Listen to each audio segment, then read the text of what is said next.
Many thanks for keeping us company, and if you just tuned in, this is Y254 News Highlights and Discussion Monday. We are looking at the development in our country, and in particular we'll be looking at the LAPSSET, which is believed to be Africa's region, will be a very big financial hub once the project is complete. And as we speak, Lamu Port is already done. We have seen the SGR and many roads that have been made, but we want to see where are we as a nation. And by the way, how many youths have been employed to these spaces? We are told many opportunities will be created. And just to sample one of the examples given or the benefits given, they see that Lamu Port is expected to create job opportunities not only in port operations but also in agriculture, fishery, manufacturing, logistics, transport, trade and commerce. So the question is, how many youths are out there? Because you want to see us as a nation. I'm speaking to Private Socrates. He's a political analyst. Welcome to the program. How are you, sir? Thank you so much for having me, Hilary. It's always a pleasure to be here. Great. Yes. Now, how was your Mashujai? Because it's a Monday. You celebrated yesterday. Yeah, Mashujaa was real. What millennials would prefer to call party after party. A very packed weekend, but I'm happy. I attended it from my place. Right. I saw a lot went down at the celebrations at Mombasa, looking at the president recognizing the efforts of various citizens of our nation who have worked overtime to put our name out there as a country. So I really think the celebration in itself was very awesome, but again it gave us a chance to reflect on where we are coming from as a country and where we hope to go and to achieve our primary development objectives. Yeah. Very true. I'm interested to know what stood out for you. Actually, for myself, I was proud because as a journalist, the president recognized these people, and this time around, unlike any other times, we have seen people who are being recognized during these times of Mashujaa Day are the people who fought for our country, but this time around, the president recognized like every single sector, every person putting their effort in seeing our country become beautiful and more beautiful every day. What stood out for you? Without a doubt, for myself, for you and every other citizen out there, top of the cream was the sports men and women of our country for what they've continued to do to put our name on the global radar.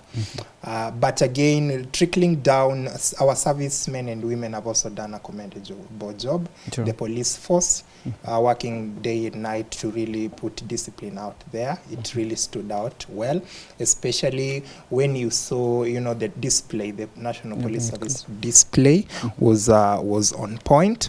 And therefore, for me, I really celebrated the men and women who in our public service sector, our sports people, and also our friends who either way contribute in our day-to-day lives. Right. So those three segmentations really stood out for me.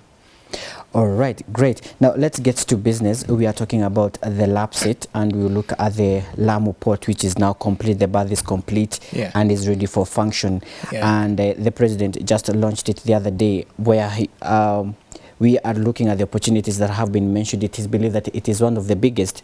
But now as a country, yes, it is in Kenya. It will open doors to other inland countries. As a country, from where you're seated, we have majority of the youths who are unemployed. Yeah. We are in a country where corruption has taken effect like in every single sector. There's an opportunity that has come.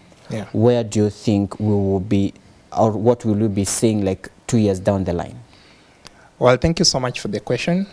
First and foremost, I think that the Lamu LAPSSET project is in itself a good, it illustrates that our government has put its best foot forward towards its 2030 development agenda I also think it's very ambitious. Having been brought to the fore July 2016 and looking at finishing, because what has been finished and what's really up for usage is just one berth. But we are looking at the third berth being finished at mid-2020.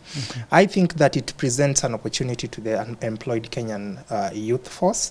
It really also presents an opportunity for global investors to look at Kenya as a strategic development partner, especially in port operations. So yes, it's a very vibrant project. We hail the government and the presidency, of course, but we really need to put into perspectives the criteria of hiring that goes on there. Exactly. The first berth is done.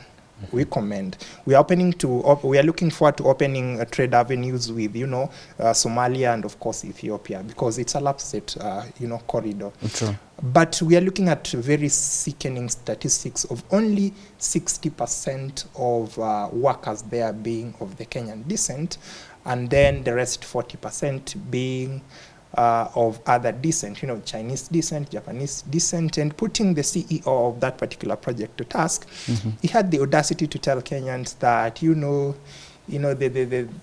the workers of foreign descent are bringing technical know-how that are not, predominantly in our country, which I think is a far-fetched statement. True. We have the capacity to train local expertise. Right. We only need to, at least on the list, really bring in 10% of foreign descent to work on our domestic projects. So I think in terms of bringing in the Kenyan youth to benefit from this project, we still have to revise and put it into perspective. Yeah. All right. Still in the same vein, it is believed to be the largest for now. And they say ships from other big countries that will be coming here just to supply, But now, do we, as a nation, do we have enough capacity? Do we have enough technical know-how, like you're putting it?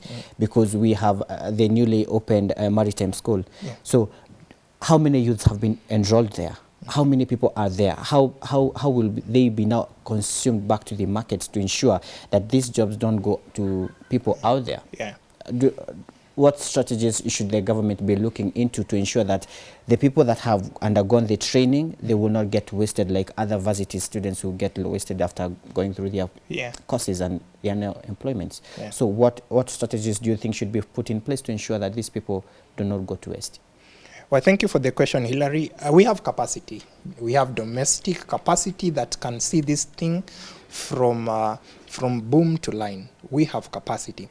But the problem is we really like, as a country, we have fallen in love with imported capacity.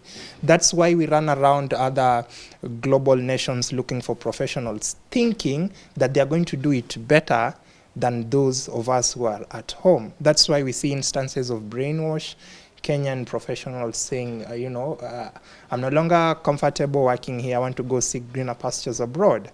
What I think government should do is to really look at establishing institutions that can strengthen already existing capacity. We need the government to inject more resources in TVETs. We need government to really open their eyes and be awoken to the fact that the youth are there. The workforce is there, but they're not trained. So we need to train them first. We really need to do pre-feasibility training, the workshops, and then now prepare them for these Vision 2030 projects. The LAPSSET, the Lamu Port LAPSSET project is projected to end, the third berth is projected to end by 2020. We can spare some time because we took some time also during the compensation, the land compensations of people whose lands were used to really establish the corridor, project. The same way we took time to compensate them and make the project viable in its initial stages is the same way we can identify youth, train them and prepare them for the final phase of their project. So the capacity is there, we just need to do training. All right, as a nation, East and Central Africa, we are believed to be a superpower for this region.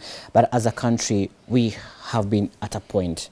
But now, this LAPSSET corridor puts us to a higher ground where it will be opening to places like Congo, Southern Sudan, and even other countries.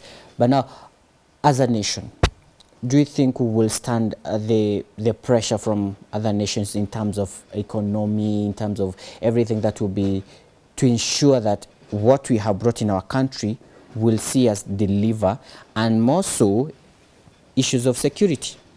Because this is a big project.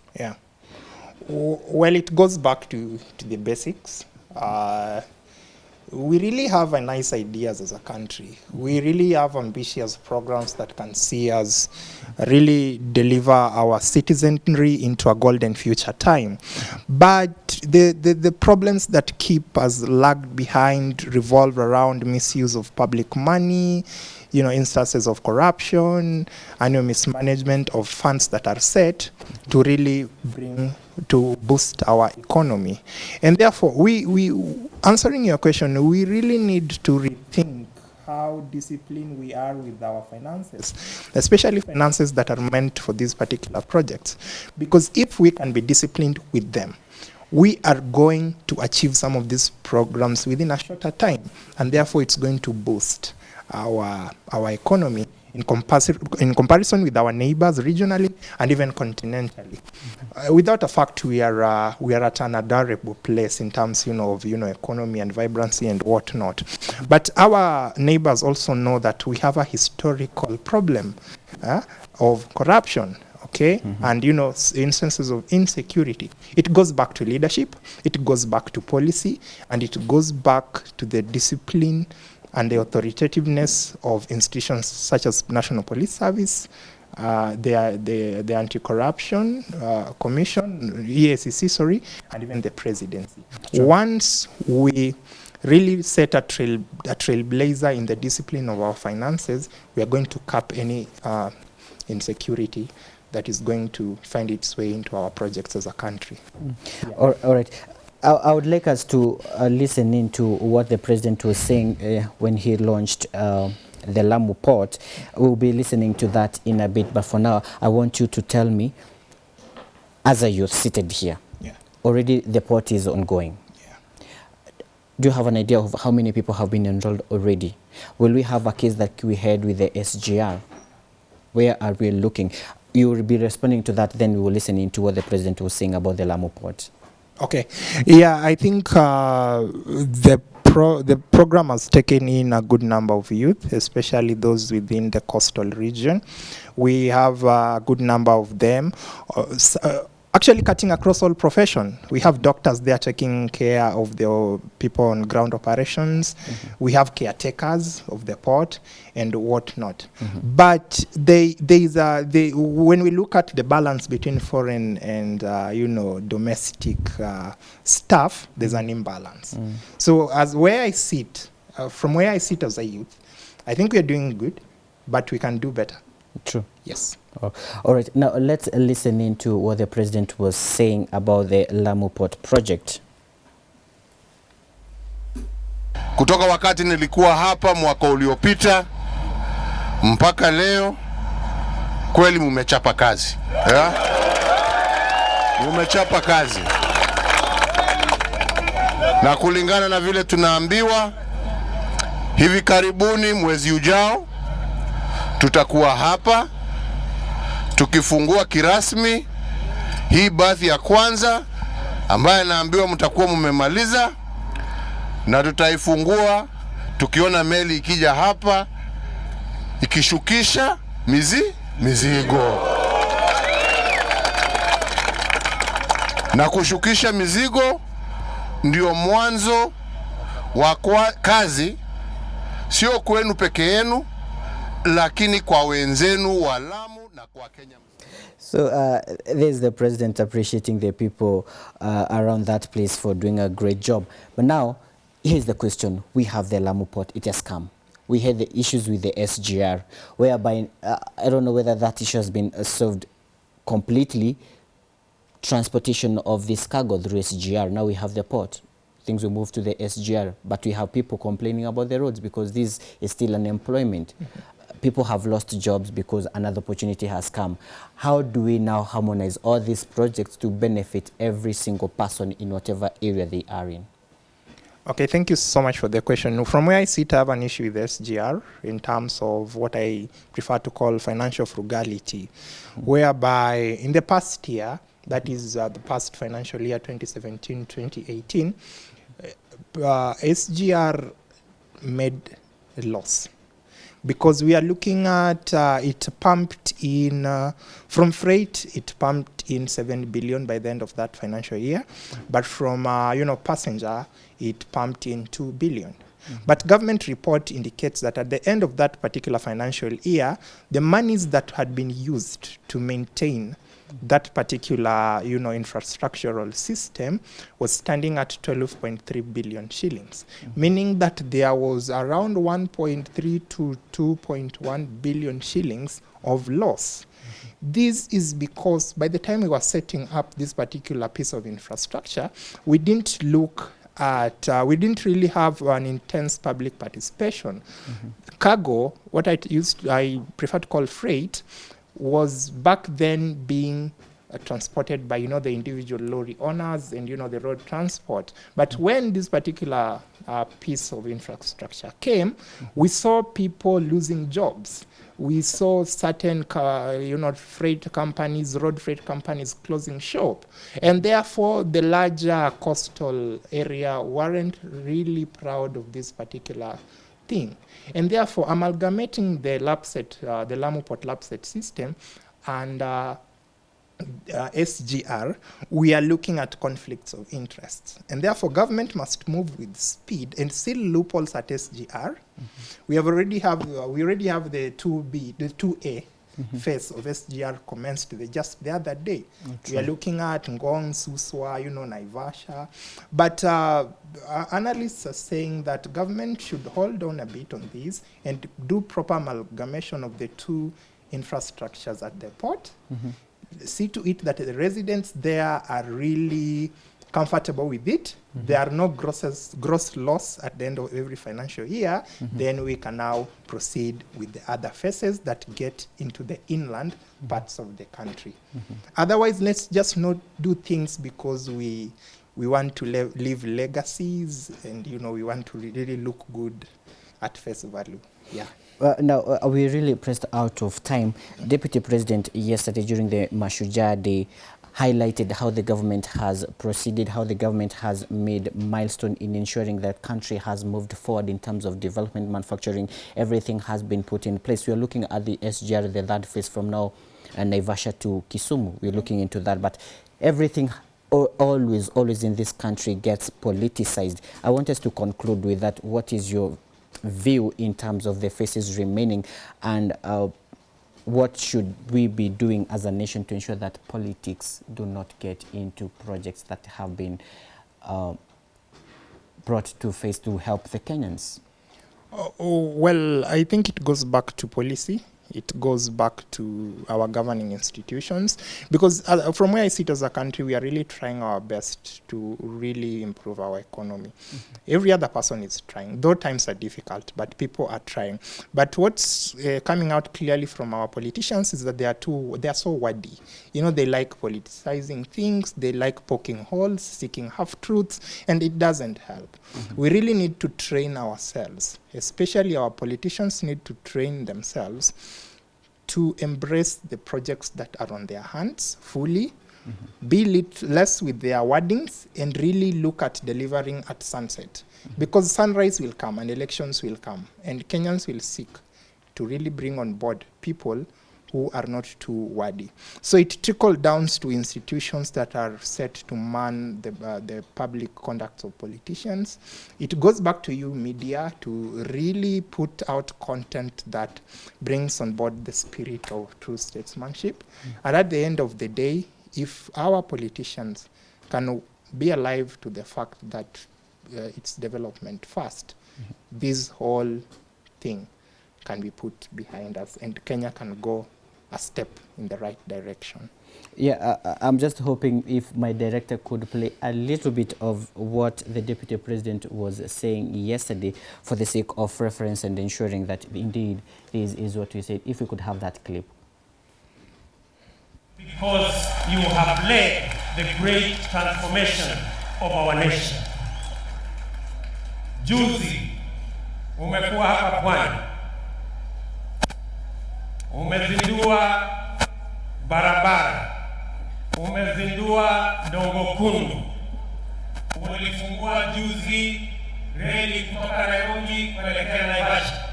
Mheshimiwa Rais, you have set the foundation for the transformation and eventual takeoff. There's the Deputy President. Now, final comments. Most development have been seen in our country. Yeah. What do you make of them? The future is promising as a country. We really need to, because the future of this nation lies squarely on its citizenry. We really need to open our eyes, open our minds to embracing new ideas, and constantly putting our politicians into really check so that we make sure they deliver their primary objectives that takes them to the August house. But I can assure you that indeed we have hope as a country. Hilary. All right. He has been my guest, Private Socrates. Many thanks for keeping us company. We have come to the end of this discussion, and like you have heard from this discussion, many things have been done in this country. We are looking forward to seeing more development, and we want to see youth being engaged in every aspect. We want to see youth being involved in this development in our country. Coming up next is Y Mashariki, and tonight they have a guest DJ. Hello, sir. Yo, vipi? Vipi? Niko fiti, niko Naona fiti. umetiandaa. Mbaya. Ni leo tunakuja kurepresent East Africa on another level right here on Y Mashariki. Wonderful. You can see they have a guest DJ. Atawaambia naitwa nani? Mimi namuitanga jina yangu privately lo, so nyinyi mtamwacha msikie. Usichome. Siwezi choma, nitakuita tu yenye na kuitanga tukishamaliza show. But for now, I have to appreciate a few people. I'm done here. People who are fans of Y254 News Highlights. They know Dan, Glenda, Naomi, Dorothy, Ann, and Rhoda. Many thanks for watching us every single day. Keep it up. We appreciate you so much. My name is Dereva Hilary. See you again on Monday. For now, have a good night.